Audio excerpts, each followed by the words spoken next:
Special है। Episode शुरू करने से पहले मेरी आपसे एक छोटी सी रिक्वेस्ट है, कृपया वीडियो को लाइक करके चैनल को सब्सक्राइब कर लें। एपिसोड की शुरुआत में हम नोबिता, जियान, शिजुका, सुनियो और डोरेमोन को देखते हैं। वे सभी लोग फिशिंग करने के लिए एक आइलैंड पर जा रहे होते हैं, लेकिन नोबिता को बोट में ही उल्टी आने लगती है। थोड़ी देर बाद वे लोग आइलैंड पर पहुंच जाते हैं। आइलैंड पर पहुंचने के बाद सुनियो नोबिता को डराते हुए कहता है, इस आइलैंड के आसपास एक बहुत ही खतरनाक मछली रहती है और वह मछली बड़े बड़े जीवों को भी खा जाती है। ये सुनकर डोरेमोन और नोबिता बहुत डर जाते हैं। ये देखकर जियान और सुनियो उनके ऊपर हंसने लगते हैं। फिर डोरेमोन अपने फिशिंग हुक के अलावा 22वीं सदी से और कई सारे गैजेट्स निकालता है। डोरेमोन शिजुका से कहता है, मैं नोबिता के पास जा रहा हूँ। यह कहकर डोरेमोन नोबिता के पास चला जाता है, लेकिन तभी वहाँ पर जियान और सुनियो आ जाते हैं और वे लोग डोरेमोन के गैजेट्स देख लेते हैं। इधर हम नोबिता को देखते हैं जो बहुत परेशान होता है। डोरेमोन नोबिता को वह फिशिंग रॉड देता है और कहता है, तुम इससे फिशिंग करो, इसकी मदद से तुम बहुत सारी मछलियाँ पकड़ सकते हो। तभी हम जियान को देखते हैं जो डोरेमोन का गैजेट लेकर पानी में उतर जाता है और डोरेमोन के उस गैजेट को पकड़कर जियान वहीं पर स्विमिंग करने लगता है। नोबिता भी डोरेमोन के फिशिंग रॉड से मछली पकड़ने लगता है और तुरंत ही नोबिता के हुक में एक बहुत बड़ी मछली फंस जाती है।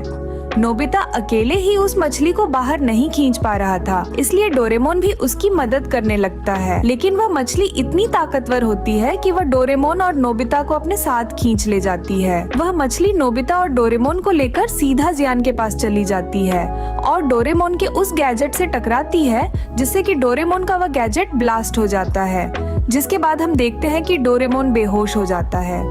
इधर हम शिजुका को देखते हैं जो खाने की तैयारी कर रही होती है। फिर हमें जियान को दिखाया जाता है। जियान किनारे पर है और वहीं पर डोरेमोन के गैजेट के टुकड़े पड़े हुए होते हैं।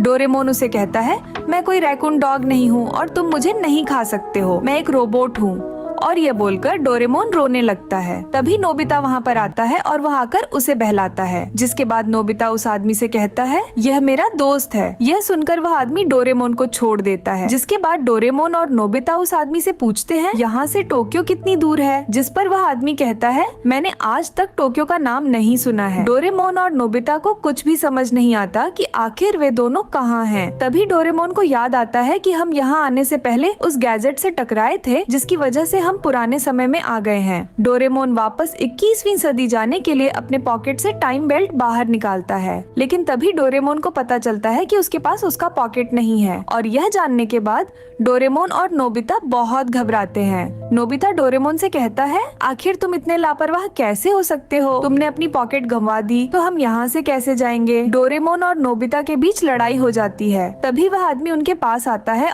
कुरो डोरेमोन और नोबिता से कहता है, चलो खाना तैयार है। जिसके बाद डोरेमोन और नोबिता कुरो के साथ बैठकर खाना खाने लगते हैं। डोरेमोन और नोबिता कुरो के घर की दीवारों पर उस बड़ी सी मछली की कई सारी फोटो देखते हैं। कुरो उन दोनों से कहता है, मैं इंक की मदद से मछलियों की ऐसी फोटो बनाता हूँ। डोरेमोन कुरो से कहता है, आप हमेशा से यहीं पर थे? जिस पर कुरो कहता है, नहीं, दरअसल मेरा असली घर कहीं और है और मैं एक दिन इस आइलैंड पर आकर फंस गया था और तभी से मैं इसी आइलैंड पर फंसा हुआ हूँ। खाना खाने के बाद रात हो जाती है और कुरो और नोबिता सो जाते हैं, लेकिन डोरेमोन समुंदर में अपने पॉकेट को ढूंढ रहा होता है। बहुत ढूंढने के बाद भी डोरेमोन को उसका पॉकेट नहीं मिलता है, लेकिन फिर भी डोरेमोन कहता है, मैं हार नहीं मानूंगा, मैं अपने पॉकेट को ढूंढ कर ही रहूंगा। और ये बोलकर डोरेमोन समुंदर के और नीचे जाने लगता है। तभी हम उस बड़ी सी मछली को देखते हैं जो अचानक डोरेमोन पर हमला कर देती है। का पीछा नहीं छोड़ रहा होता है। तभी एक तीर उस मछली पर लगता है। इस वजह से डोरेमोन उससे बच जाता है और वापस आइलैंड में आ जाता है। तभी उसके पास कुरो आता है और कहता है, आखिर तुम यहाँ पर क्या कर रहे थे? डोरेमोन कुरो से कहता है, मैं अपनी एक कीमती पॉकेट ढूंढ रहा था, लेकिन अचानक से ही ये मॉन्स्टर फिश मेरे पीछे पड़ गया। डोरेमोन और कुरो एक दूसरे से बात कर रहे होते हैं। तभी वो मॉन्स्टर फिश पानी से बाहर आता है और डोरेमोन को उस मछली के पेट में अपनी पॉकेट दिख जाती है। डोरेमोन जैसे ही अपनी पॉकेट देखता है, वह उसे लाने के लिए जाने लगता है, लेकिन तभी कुरो उसे कहता है, तुम उस मॉन्स्टर फिश से अपनी पॉकेट नहीं ला सकते हो, क्योंकि अगर तुम उसके पास जाओगे तो वह तुम्हें खा लेगा। और ये बोलकर कुरो वहाँ से जाने लगता है। डोरेमोन कुरो से रिक्वेस्ट करते हुए कहता है, प्लीज मुझे मेरा पॉकेट दिला दो, वह पॉकेट मेरे लिए बहुत ही ज्यादा जरूरी है और अगर वह पॉकेट मुझे मिल गई तो मैं तुम्हें तुम्हारे घर भी पहुँचा पाऊंगा। ये सुनकर कुरो डोरेमोन से कहता है,